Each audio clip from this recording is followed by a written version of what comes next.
ನಮಸ್ತೆ, ನಾನು ಡಾಕ್ಟರ್ ಅಪೂರ್ವ ಮುಕುಂದ್, ಪ್ರಾಣ ಪ್ರಕೃತಿ ಚಿಕಿತ್ಸೆ ಕಲಬುರಗಿಯಿಂದ. ಇವತ್ತಿನ ವಿಡಿಯೋದಲ್ಲಿ ನಾವು ಹೈ ಬ್ಲಡ್ ಪ್ರೆಷರ್ ಅಥವಾ ಹೈ BP ಬಗ್ಗೆ ಮಾತಾಡೋಣ. ಇದನ್ನ ನಾವು ಮೆಡಿಕಲಿ ಹೈಪರ್ ಟೆನ್ಷನ್ ಅಂತ ಕರಿತೀವಿ.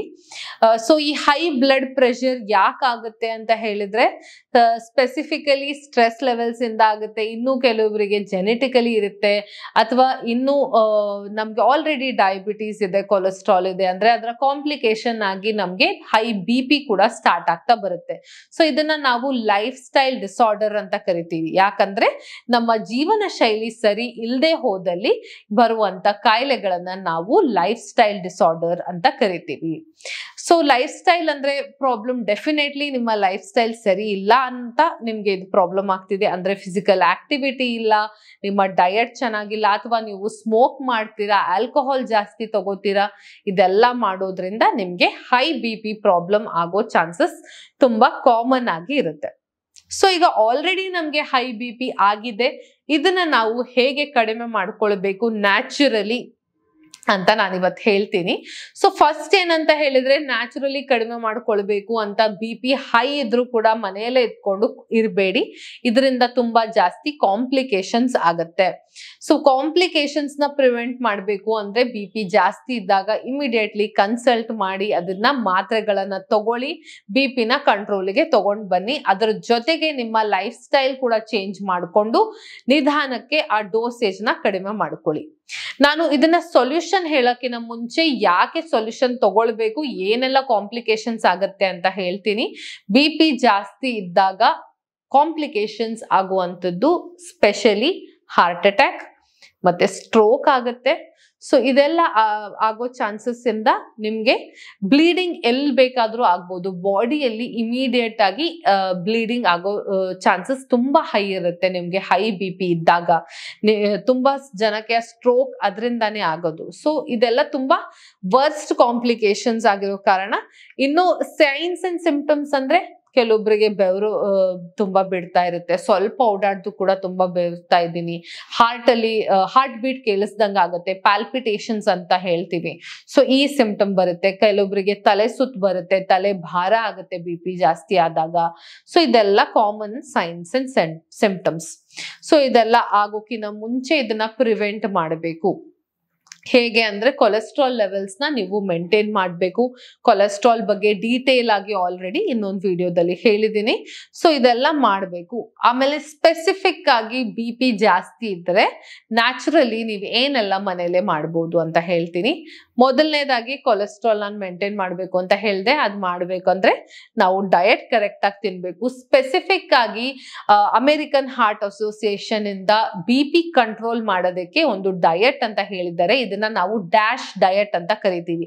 ಡ್ಯಾಶ್ ಡಯಟ್ ಅಲ್ಲಿ ಏನೆಲ್ಲ ಫಾಲೋ ಮಾಡ್ಬೇಕಂದ್ರೆ, ಮೊದಲನೇದಾಗಿ ನೀವು ಸಾಲ್ಟ್ ಕಂಟೆಂಟ್ ನ ಕಡಿಮೆ ಮಾಡಬೇಕು. ಅಂದ್ರೆ sodium rich food, salt content ನ ಕಡಿಮೆ ಮಾಡಬೇಕು. ಸೋಡಿಯಂ ಜಾಸ್ತಿ ಇದ್ದಾಗ ನಿಮ್ಮ ಬ್ಲಡ್ ಪ್ರೆಷರ್ ತುಂಬಾ ಹೈ ಆಗುತ್ತೆ. ಸೊ ಅದಕ್ಕಾಗಿ ಸಾಲ್ಟ್ ರೆಸ್ಟ್ರಿಕ್ಷನ್ ಮಾಡೋದು ತುಂಬಾ ಇಂಪಾರ್ಟೆಂಟ್. ಇಡೀ ದಿನದಲ್ಲಿ ಅರೌಂಡ್ 50 grams ನ ಸಾಲ್ಟ್ ಅಲೌಡ್ ಇದೆ. ಅಂದ್ರೆ 1 ಟೀಸ್ಪೂನ್ ಏನಿರುತ್ತಲ್ಲ ಆ ತರ 1 ಟೀಸ್ಪೂನ್ ಇಡೀ ದಿನದಲ್ಲಿ ನಿಮ್ಗೆ ಅಲೌಡ್ ಇದೆ. ಅಂದ್ರೆ ನೀವು ತುಂಬಾ ಕಮ್ಮಿ ಕ್ವಾಂಟಿಟೀಸ್ ಅಲ್ಲಿ ಇದನ್ನ ಇಡೀ ದಿನದಲ್ಲಿ ಡಿವೈಡ್ ಮಾಡ್ಕೊಂಡು ಬರ್ಬೇಕು.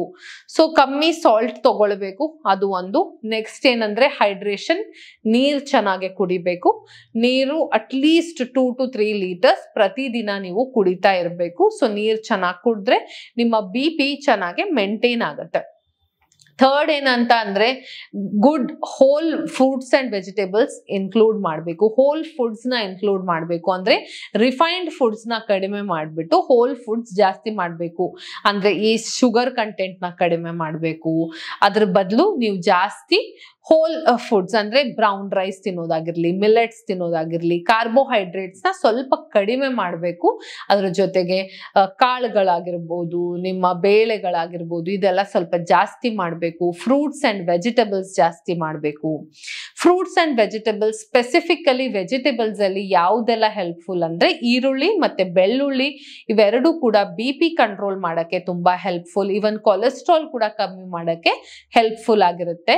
ಇದರಲ್ಲಿ ಆಲಿಸಿನ್ ಅಂತ ಒಂದು ಕಾಂಪೌಂಡ್ ಇರುತ್ತೆ. ಆಲಿಸಿನ್ ಅನ್ನುವಂಥದ್ದು ನಮ್ಮ ಬ್ಲಡ್ ಪ್ರೆಷರ್ ಕಂಟ್ರೋಲ್ ಮಾಡಕ್ಕೆ ಹೆಲ್ಪ್ ಮಾಡುತ್ತೆ. ಅದು ಅಲ್ಲದೆ ನೈಟ್ರೇಟ್ ರಿಚ್ ಫುಡ್ಸ್ ತಗೋಬೇಕು. ನೈಟ್ರೇಟ್ಸ್ ಯಾವ್ದ್ರಲ್ಲೆಲ್ಲ ಇರುತ್ತೆ ಅಂದ್ರೆ ಬೀಟ್ರೂಟ್ ಅಲ್ಲಿ ಕಾಮನ್ ಆಗಿ ನೈಟ್ರೇಟ್ಸ್ ನಾವು ನೋಡ್ಬೋದು.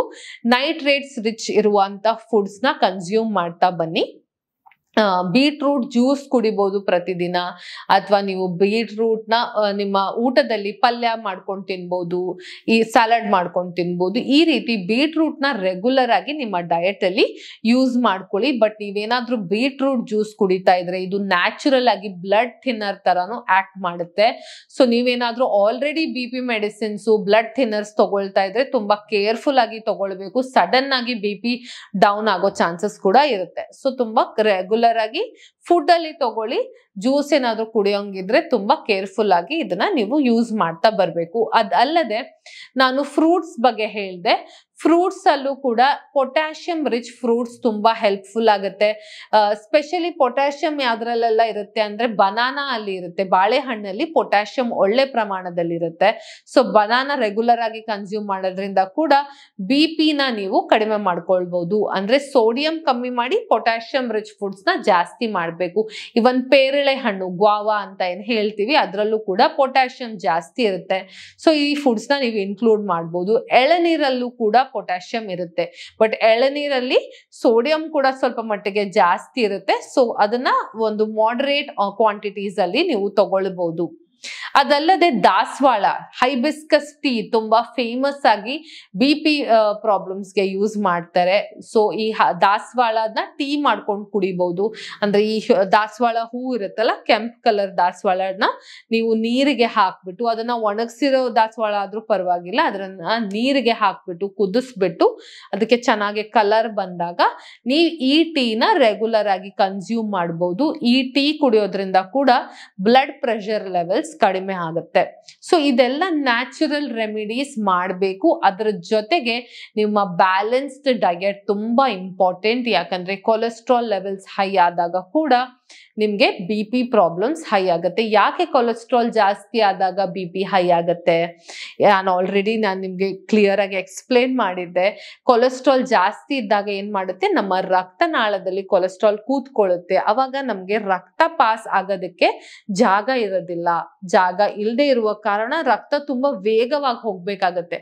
ಅಂದ್ರೆ ಯಾವ ತರ ನೀರಿನ ಪೈಪ್ ಇರುತ್ತಲ್ಲ, ಅದನ್ನ ನೀವು ಹಿಡಿದ್ರೆ ಹೇಗೆ ಎಷ್ಟು ಫೋರ್ಸ್ ಆಗಿ ಬರುತ್ತೆ, ತುಂಬಾ ಸಣ್ಣ ಬಂದ್ರು ಫೋರ್ಸ್ ಆಗಿ ಬರುತ್ತೆ. ಅದೇ ತರ ನಮ್ಮ ಬ್ಲಡ್ ಪ್ರೆಷರ್ ಕೂಡ, ನಾವು ಎಷ್ಟು ನಮ್ಮ ರಕ್ತನಾಳ ಸಣ್ಣ ಆಗ್ತಾ ಹೋಗುತ್ತೆ, ಬ್ಲಡ್ ಪ್ರೆಷರ್ ಹೈ ಆಗ್ತಾ ಹೋಗುತ್ತೆ. ಅದು ನಮ್ಮ ದೇಹದಲ್ಲಿ ಡ್ಯಾಮೇಜ್ ನ ಕ್ರಿಯೇಟ್ ಮಾಡುತ್ತೆ.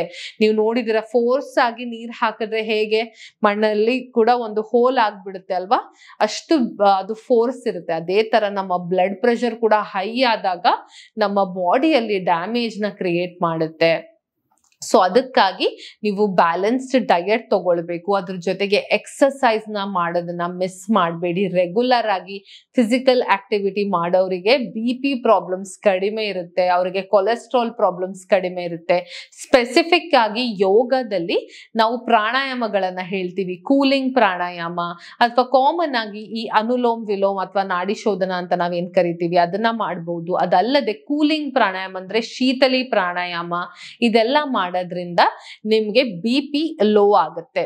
ಇನ್ನು ನ್ಯಾಚುರಲ್ ರೆಮಿಡೀಸ್ ಕೂಡ ಹೇಳ್ತೀನಿ. ನ್ಯಾಚುರೋಪತಿಯಲ್ಲಿ ನಾವು ಕ್ವಿಕ್ ಆಗಿ BP ಕಡಿಮೆ ಆಗ್ಬೇಕು ಅಂದ್ರೆ ಏನ್ ಮಾಡ್ತೀವಿ ಅಂತ. ಸೊ ನಿಮ್ಗೆ BP ಜಾಸ್ತಿ ತುಂಬಾ ಹೈ ಶೂಟಪ್ ಆಗಿದೆ ಅಂದ್ರೆ ಒಂದು ನೀವೇನ್ ಮಾಡ್ಬೋದು, ಬೆಚ್ಚಗೆ ನೀರನ್ನ ತಗೊಂಡು ಅದರಲ್ಲಿ ಕಾಲ್ಗಳನ್ನ ಮುಳುಗಿಸಿ ಒಂದು 10-15 ಮಿನಿಟ್ಸ್ ನೀವು ಕಾಲ್ಗಳನ್ನ ಬಿಸಿ ನೀರಲ್ಲಿ ಇಡಿ. 10-15 ಮಿನಿಟ್ಸ್ ಮಾಡಿದಾಗ ಏನ್ ಮಾಡುತ್ತೆ, ನಿಮ್ಗೆ ತಲೆ ಭಾರ ಆಗ್ತಿದ್ರೆ, ನಿಮ್ಮ ತಲೆಯಿಂದ ದೂರ ನಿಮ್ಮ ರಕ್ತ ಎಳೆಯುತ್ತೆ. ಅದ್ರಗೋಸ್ಕರ ನಿಮ್ಗೆ ಹೆಡೇಕ್ ಆಗೋದು ಅಥವಾ ತಲೆ ಭಾರ ಆಗೋದು ಕಡಿಮೆ ಆಗುತ್ತೆ. ಇದು ಒಂದ್ ರೆಮಿಡಿ. ಇನ್ನೊಂದೇನು ಅಂತ ಹೇಳಿದ್ರೆ, BP ಇಮಿಡಿಯೇಟ್ ಆಗಿ ಜಾಸ್ತಿ ಆಗಿದೆ ಅಂದಾಗ ನೀವೇನ್ ಮಾಡ್ಬೋದು, ಒಂದು ಐಸ್ ನ ಬಟ್ಟೆಯಲ್ಲಿ ಸುತ್ತಬಿಟ್ಟು ಐಸ್ ನ ಈ ಕುತ್ತಿಗೆ ಭಾಗ ನೆಕ್ ರೀಜನ್, ನೆಕ್ ಮತ್ತೆ ಬ್ಯಾಕ್ ಅಲ್ಲಿ ಎಲ್ಲಿ ನಮ್ಮ ಬೆನ್ನಿನ ಮೂಳೆ ಇರುತ್ತೋ ಅದ್ರ ಮೇಲೆ ನೀವು ಒಂದು 5 ಮಿನಿಟ್ಸ್ ಈ ಐಸ್ ನ ಮೇಲೆ ಕೆಳಗೆ ರಬ್ ಮಾಡಿದ್ರು ಕೂಡ BP ಇಮಿಡಿಯೇಟ್ ಆಗಿ ಲೋ ಆಗುತ್ತೆ. ಇದು ಟೆಂಪರರಿ ಸೊಲ್ಯೂಷನ್. ನಿಮ್ಗೆ BP ಹೈ ಇದ್ರೆ ಪ್ರತಿದಿನ ಇದು ಮಾಡ್ಬೇಕು ಅಂತ ಅಲ್ಲ, ಇದು ಟೆಂಪರರಿ. ಈಗ ಸಡನ್ ಆಗಿ BP ಹೈ ಆಗಿದೆ ಅಂದ್ರೆ ಅದನ್ನ ಇಮಿಡಿಯೇಟ್ ಆಗಿ ಕಡಿಮೆ ಮಾಡ್ಕೊಳ್ಳೋ ಸೊಲ್ಯೂಷನ್ ಇದು ಮಾತ್ರ. ಸೊ ಇದನ್ನ ನೀವು ಮನೆಯಲ್ಲಿ ಮಾಡಬಹುದು. ಬಟ್ ರೆಗ್ಯುಲರ್ ಆಗಿ ನಿಮ್ಗೆ BP ಜಾಸ್ತಿ ಇದೆ, ನೀವೇನಾದ್ರೂ ಹೈ BP ನೋಟಿಸ್ ಮಾಡ್ತಿದ್ದೀರಾ ಅಥವಾ ಸಿಂಪ್ಟಮ್ಸ್ ಏನಾದ್ರೂ ಕಾಣಿಸ್ತಿದೆ ಅಂತ ಹೇಳಿದ್ರೆ ಇಮಿಡಿಯೇಟ್ ಆಗಿ ಡಾಕ್ಟರ್ನ ಕನ್ಸಲ್ಟ್ ಮಾಡ್ಕೊಳ್ಳಿ. ಇನ್ನೊಂದು ಮೋಸ್ಟ್ ಇಂಪಾರ್ಟೆಂಟ್ ಅಂದ್ರೆ ಸೆಲ್ಫ್ ಆಗಿ ನೀವು ಮೆಡಿಸಿನ್ ನ ಸ್ಟಾಪ್ ಮಾಡಬೇಡಿ ಅಥವಾ ಸ್ಟಾರ್ಟ್ ಕೂಡ ಮಾಡಕ್ ಹೋಗ್ಬೇಡಿ. ನಮ್ಮ ಮನೆಯಲ್ಲಿ ಇನ್ನೊಬ್ರಿಗೆ ಕೊಟ್ಟಿದ್ದಾರೆ ನಾನು ಅದೇ ತಗೋತಿದ್ದೀನಿ, ಹಾಗೆ ಮಾಡಕ್ ಸಾಧ್ಯ ಇಲ್ಲ. ಪ್ರತಿಯೊಬ್ಬರಿಗೆ ಕಿಡ್ನಿ ಪ್ರಾಬ್ಲಮ್ಸ್ ಇರುತ್ತೆ ಅಥವಾ ಬೇರೆ ಏನಾದ್ರೂ ಪ್ರಾಬ್ಲಮ್ಸ್ ಇರುತ್ತೆ, ಅದನ್ನೆಲ್ಲ ನೋಡ್ಕೊಂಡು ಗಮನ ಇಟ್ಕೊಂಡು ಅವರು ನಿಮ್ಗೆ ಟ್ಯಾಬ್ಲೆಟ್ಸ್ ಗಳನ್ನ ಬರೀತಾರೆ, ಡೋಸೇಜ್ ಕರೆಕ್ಟ್ ಆಗಿ ಬರೀತಾರೆ. ಅದ್ರ ಜೊತೆಗೆ ನನ್ BP ಮಾತ್ರೆ ಖಾಲಿ ಆಗೋಯ್ತು, ನಾನೀಗ ಸ್ಟಾಪ್ ಮಾಡಿದೆ, ನೋಡೋಣ ನ್ಯಾಚುರಲ್ ಆಗಿ ಆಗತ್ತಾ ಅಂತ ಆ ತರ ಎಲ್ಲ ಮಿಸ್ಟೇಕ್ಸ್ ಮಾಡಬೇಡಿ. ನ್ಯಾಚುರಲ್ ಆಗಿ ಡೆಫಿನೆಟ್ಲಿ ಕಡಿಮೆ ಆಗುತ್ತೆ. ಬಟ್ ಅದ್ರ ಜೊತೆಗೆ ನಿಮ್ಮ ಮೆಡಿಸಿನ್ಸ್ ತಗೊಳ್ಳಿ. ಗ್ರಾಜುಯಲಿ ನಿಮ್ಮ ಯಾವಾಗ BP ಕಮ್ಮಿ ಆಗ್ತಾ ಬರುತ್ತೋ ಡಾಕ್ಟರೇ ನಿಮ್ಮ ಡೋಸೇಜ್ ಕಡಿಮೆ ಮಾಡ್ಬಿಡ್ತಾರೆ. ಸೊ ಈ ತರ ಮಾಡ್ಕೊಂಡೇ ಕಡಿಮೆ ಮಾಡ್ಕೊಳ್ಳಿ. ಬಿಕಾಸ್ ಟ್ಯಾಬ್ಲೆಟ್ಸ್ ಬಿಟ್ಟವರಿಗೆ ಸಡನ್ ಆಗಿ BP ಶೂಟಪ್ ಆಗಿ ಕಾಂಪ್ಲಿಕೇಶನ್ಸ್ ಆಗೋದು ತುಂಬಾ ಕಾಮನ್ ಆಗಿ ಆಗುತ್ತೆ. ಸೊ ಇದೆಲ್ಲ ಪ್ರಿಕಾಷನ್ಸ್ ತಗೊಂಡು ನಿಮ್ಮ BP ನ ಕಡಿಮೆ ಮಾಡ್ಕೊಳ್ಳಿ, ಕಂಟ್ರೋಲಿಗೆ ತನ್ನಿ. ಅದ್ರ ಜೊತೆಗೆ ನಿಮ್ಮ ಹೆಲ್ತ್ ನ ಚೆನ್ನಾಗಿ ಕಾಪಾಡ್ಕೊಳ್ಳಿ. ಮುಂದಿನ ವಿಡಿಯೋದಲ್ಲಿ ಮತ್ತೊಂದು ಟಾಪಿಕ್ ಜೊತೆ ಭೇಟಿಯಾಗೋಣ. ಧನ್ಯವಾದ.